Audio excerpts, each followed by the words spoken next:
Today on Locked On Canadiens, Slafkovsky and Suzuki stay slaying. You are Locked On Canadiens, your daily podcast on the Montreal Canadiens. Part of the Locked On Podcast Network, your team every day.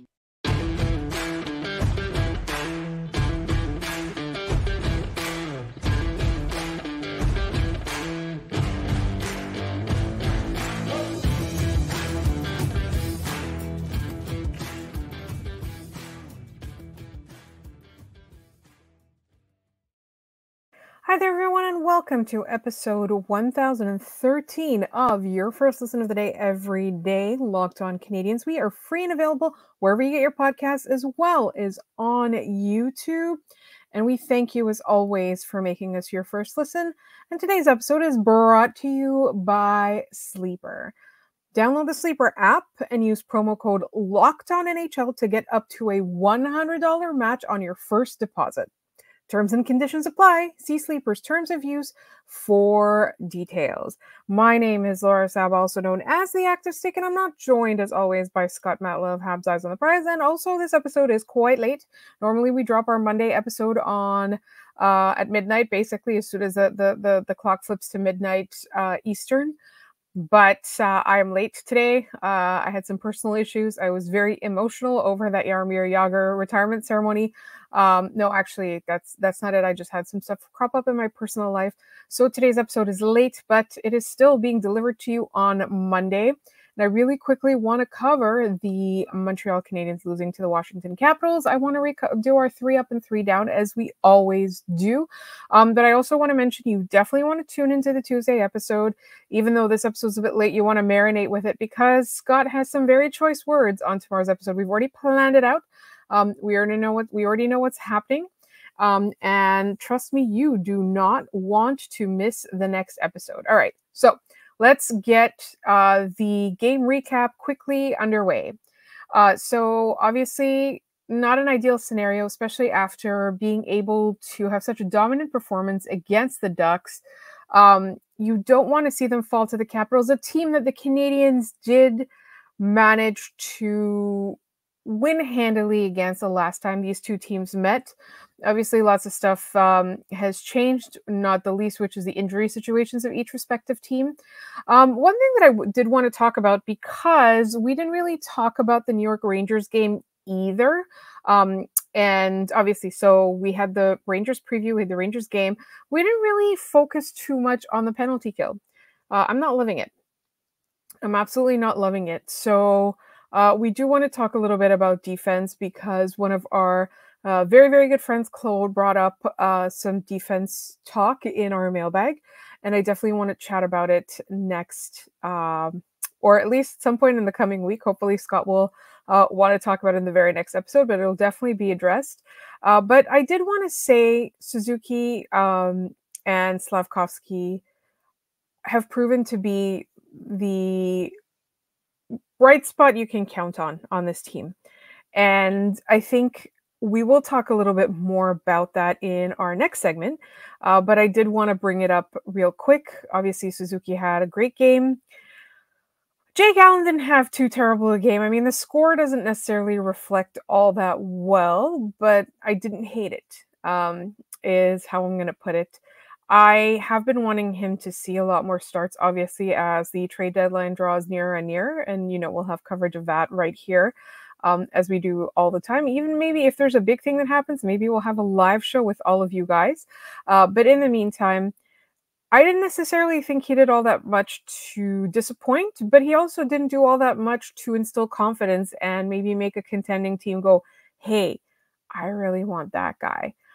So that's where we're at this moment in time with Jake Allen. And I think the Habs lost the game in the same way that they always lose the games. They're just not a deep enough lineup. And you'll see flashes of reassurance or brilliance depending on who you're talking about. Like Yoel Armia had a great game for Yoel Armia. And then I'm looking at the cap friendly page right now, and I'm like, is Yoel Armia's good play as of late? Like, it feels like it's been like such a good wake-up call. He's still making 3.4 through the end of next season. So no, Yoel Armia did not get more tradable by this game. So that's definitely something that I'm a little bit not concerned about. Like, I feel like no matter what he does, this is the way I should phrase it. I feel like no matter what he does, like the Canadians are not getting out of that contract, right? It's just it's too dear for most teams. Also, one thing that I did want to bring up real quick is that I was trying to do a deep dive into goaltending a little bit just to kind of get familiar with, how I should view Jake Allen's stats in context of this year and the other two goalies. And Caden Primo is better than I think he is. I know we've said a lot of good things about him this season, and in a way where like it felt like the last few seasons we just kept getting our hopes up, and then our hopes would get dashed once he got to the NHL, and then our hopes would go up and then they would get dashed. And I wonder a little bit about how they've kind of approached him. Maybe it's a different approach now, giving him that option. Like they only sent him down to Laval when it was like really an emergency or whatever. They've kind of established now, or at least they've put in his mind that like, all right, you're in the NHL. It's either the Habs or somewhere else, right?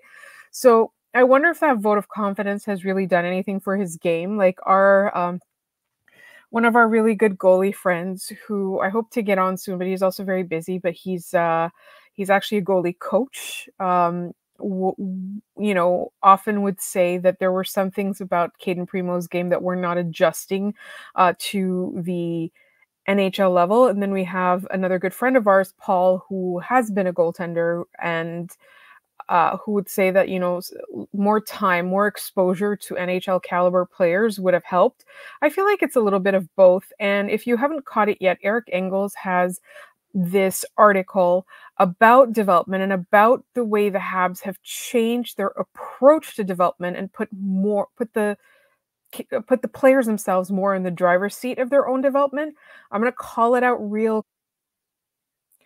The article itself is on Kirby Duck and how he's making the most of the time, or he and the Canadians are making the most of his injury time to kind of not try and waste it. And obviously he has been skating. I don't know if you saw that, but the Canadians keep stressing, like, don't get your hopes up. This is like, he's not coming back before next season. Like nobody, like everybody just like, chill out and stuff. But one thing that Eric Engels does kind of bring up is how the Canadians have kind of, and this is also, it's partly his opinion, but it's also partly the freedom the Canadians have given you, is that you're often in the driver's seat of your own career, right? Like whether you're a player or whether you're, in any other profession, the trick is for the team or the employer or whatever is to put you in the right position by giving you the right opportunities and giving you the right tools. So the things the Canadians can control are what kind of resources they have, like what kind of staff they have, what kind of thinking they bring to the table, what kind of opportunities they're going to give you, what kind of chances they're going to give you to show what you've got and then grow and thrive beyond that. But there's a large chunk of this, and we can never, ever forget that, is we are in control of how hard we work and how we react to setbacks, right? And so I do encourage you, it's on Sportsnet, it's by Eric Engels, it's about Kirby Duck, but I do encourage you to like kind of take a look at that and sort of compare how the Canadians used to be to how they are now. And sometimes it does feel like overinflated when they get a lot of like, oh, this person is joining the front office as a player development expert or specialist or consultant or whatever. And then you look and they're like, oh, they're like everybody and their mother is now a player development consultant on the Montreal Canadiens. But all of those things have value. Like if you're a team with deep pockets and you're not hiring everyone and their mother and their dog to come and be part of your development staff, if they have anything to bring, whether it's attitude, whether it's literal skills that they can teach you, whether it's the mental game, whether it is work ethic, whatever it is that they can bring you to give you an edge over other teams, you have to kind of employ that. There's nothing you can do about the salary cap when it comes to your roster, but there's a ton you can spend on your front office. Anyway, this is a very roundabout way of saying check out Eric Engels' article. And then and also he was tweeting about this a little bit. A lot of it is in the driver's seat, because I keep thinking about this in terms of like, what do we like about this current era of the Montreal Canadiens with Jeff Gorton and Kent Hughes? What did we dislike about the previous era? And there will be more on that. And just a lot of stuff like, there's a lot of Kotkaniemi comparisons that are coming up, Slafkovsky's development and how he broke out this year, all kinds of stuff like that. So this is like development right now is at the front of my mind. So I did want to bring it up, and I did want to point you to the article. I will put it in the YouTube, in the show notes for the podcast, both on YouTube and in the audio version as well, so you can check it out. And in the meantime, it is Monday today, despite the fact that this is a late podcast, and we will be doing our 3 up and 3 down up next.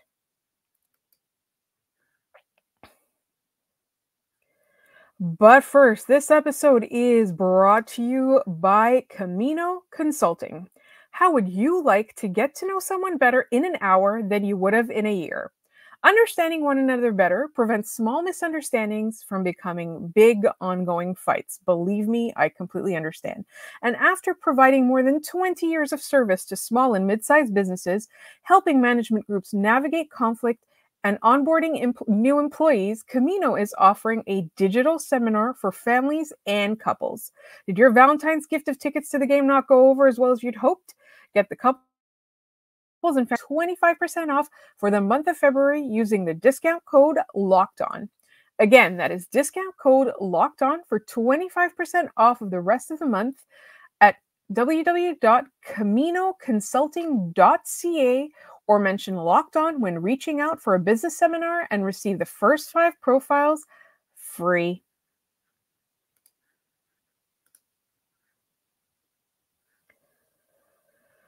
All right, so it is time for our weekly 3 up and 3 down, and I'm nervous about bringing this one up. So there's a podcast where we won't name, but if you have been reading anything to do with the Montreal Canadiens, Slafkovsky was mentioned on this podcast as being a middle 6 player at best, or something along those lines. Now, that opinion is incorrect. In fact, the person who said it often has incorrect opinions, in my opinion. I disagree with them very, very strongly.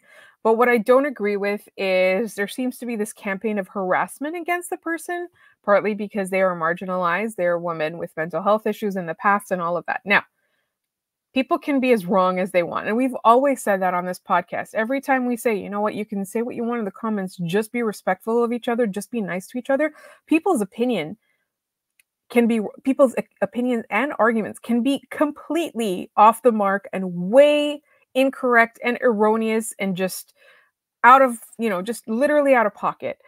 But at the end of the day, who they are is not someone to go after, is not something to go after, right? You can make your arguments in any way. Like for me, I would take their argument, I would point to Slafkovsky's development, I would point to the scouting reports on him, I would point to how valuable he's been on this team for the last like since the beginning of this season.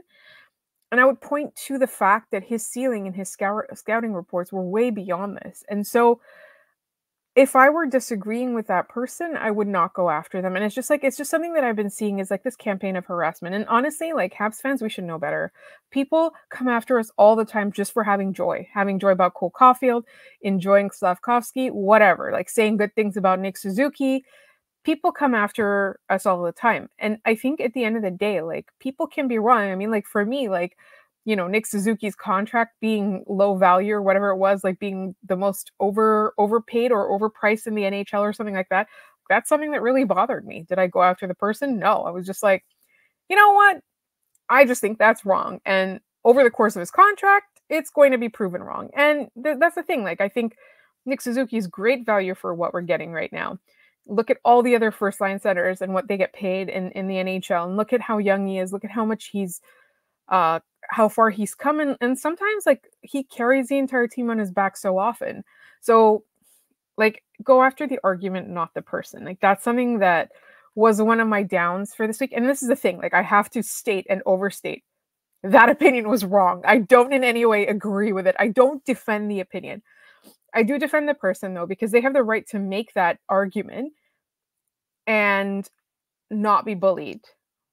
Just argue against it. You know what I mean? Like or be proven wrong, but with arguments, right? With evidence, with stats, even like even if you have a counter opinion, you know, I disagree with you and here's why. People should be allowed to be egregiously wrong and just be told that they're egregiously wrong and not be harassed about it. That's it.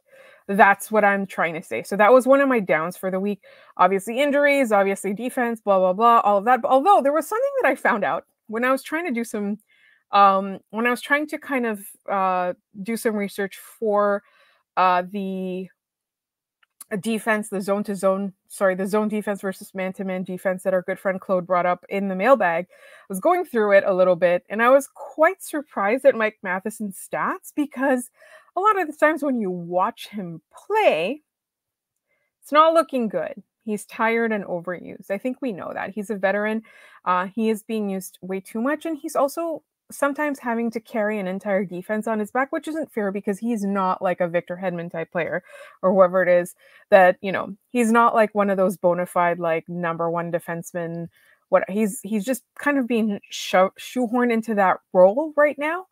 And so I was looking at his underlying stats, and they're way better than you think, despite the fact that he's clearly exhausted. And so that was like, I guess this is supposed to be the down, but that was a positive thing. I also did, I don't know if it's a down, because the thing, I always have problems with Stadium Series or the Winter Classic and outdoor games like that, because I always feel like they're not that easy to enjoy from the comfort of your home. I'm sure that all the people who went to the Stadium Series this weekend enjoyed themselves. I'm sure it was one of the highlights of their hockey fandom. It looked like a good time for anyone who was there, despite the fact that it was freezing cold.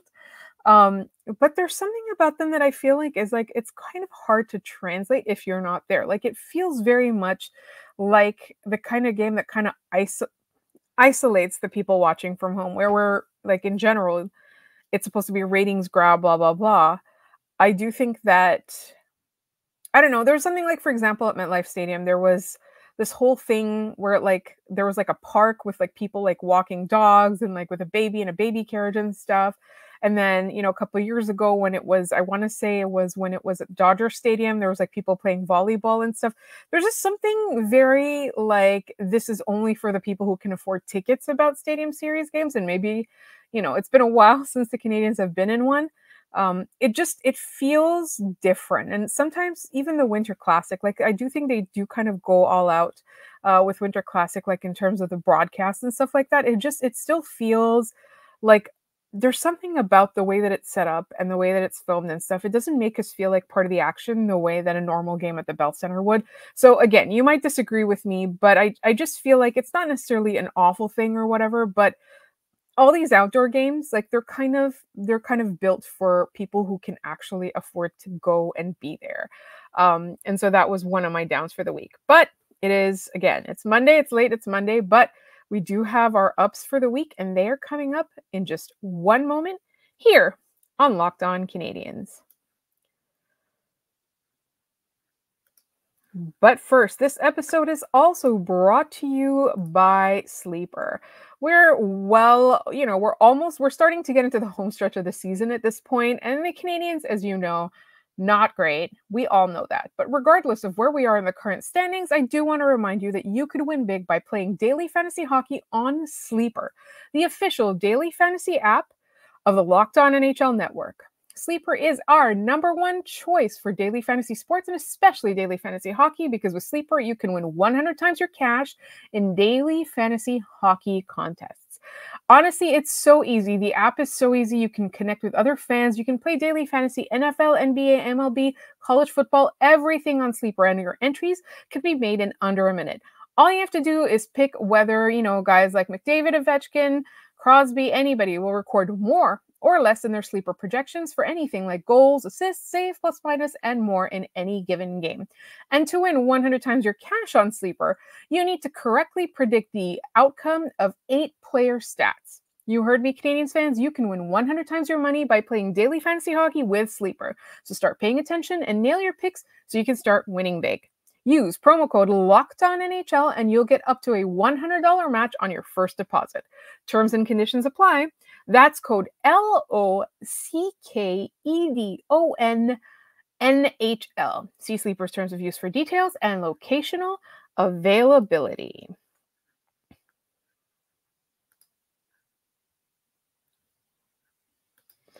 All right, it is time for a 3-up, and I will admit that I did ask for Scott's notes on this before I started recording because Scott was away this weekend. This was supposed to be my solo show, but I had some stuff come up. All right, so 3 up, 3 down. Nick Suzuki is once again carrying the team on his back. He has extended his point streak. Oh my God, I can't even remember. Hold on a second. I need to double check.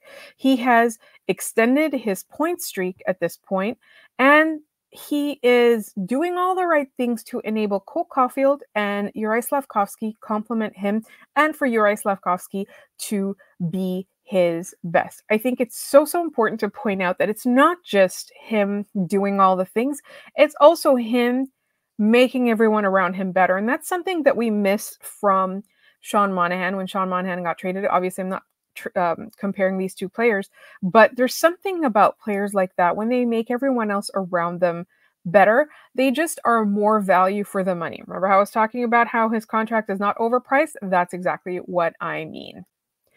And so with extending his point streak to 10 games, he stays slaying. Also staying slaying is obviously Slafkovsky. Despite the loss to the Capitals, they have extended their point streak. He's extended his point streak to 8 games. Obviously, he broke the record, and it's just going up from there. And again, not a middle six forward. Definitely the potential to not just be a top line forward. He has the potential to be a superstar. And that's something we cannot forget, is that maybe he's not exactly attaining the heights that we have expected from him to this point, or the heights that necessitated him getting the first overall pick. But there's still plenty of time, and it's really, really, really important to continue to give him that patience, because all he's doing is rewarding us. And so I just want to pull up, I see. Oh, yes. So our 3rd up of the week goes to Jared Davidson. And I will admit that last week I was not watching the Laval games, but guess what? Scott, as always, is on top of them. And Jared Davidson not only had a hat trick on Friday, which in itself should be enough, he's also done a great job of stepping up with all of the key players missing in Laval. So that one I will admit to have borrowed from Scott, because I just truly I wasn't paying attention. He knows what he's talking about, so I was like, you know what? I'm going to do the 3 up, 3 down. Send me your notes, and Jared Davidson was it. And it's interesting because I remember maybe a year and a half ago, we got asked about Jared Davidson and, you know, what we thought of him. And we didn't necessarily think he had that high of a ceiling. But here's the thing, like, if you're in Laval and you're contributing and you're stepping up and you're an important part of the puzzle, I feel like you can't complain. And so maybe that listener that had really, really high hopes for him was onto something. A couple of honorable mentions, or really just one. I wasn't kidding about the Jaromir Jagr ceremony, like, making me really emotional. So I'm recording this on Monday. This was yesterday on Sunday. My friends actually happened to have tickets to that game, unexpectedly. Like, they had already got the tickets, and watching him skate with everybody, like, he still got it. And I do feel like, you know, despite all the places that he's played, like, when I first started watching hockey, like, to me, I started really associating him with the New York Rangers. So I never really, you know, respected his time as a Penguin enough, I think. Like, I didn't give it the weight that it was due. Like, he's a Pittsburgh Penguin, right? And so to watch that happen, and then to watch like how all the other players reacted to him, you know, like there was a moment between him and Chris Letang. It was just incredible. And it's nice to see that this kind of stuff happens. Like, I know the Canadians are really, really good at it. I also like it's just fun to participate when it's players that kind of transcend single teams and they're just like they're NHL legends. That was really cool. But just like watching him just like skate with everybody, warm up with everybody, just like any NHL player, despite his age, it was a really emotional and fun moment, or a fun thing to watch back on Sunday night. And that's it for our Monday episode. Again, apologies for the lateness. And always remember that you can subscribe to this podcast wherever you get your podcasts, as well as on YouTube.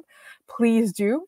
You can also, you'll find us on social media at LO_Canadiens. Individually, I'm at The Active Stick. Scott is at Scott Matla. Please email us at lockedoncanadiens@gmail.com. We love your emails, whether it's stories, mailbag questions, thoughts on the Habs, anything. Please send us emails. We love hearing from you. And if you want to leave a mailbag question in the comments, make sure you write mailbag question or MBQ so that we know you want us to bring it up on Friday. Thank you so much for listening, and we will talk to you tomorrow.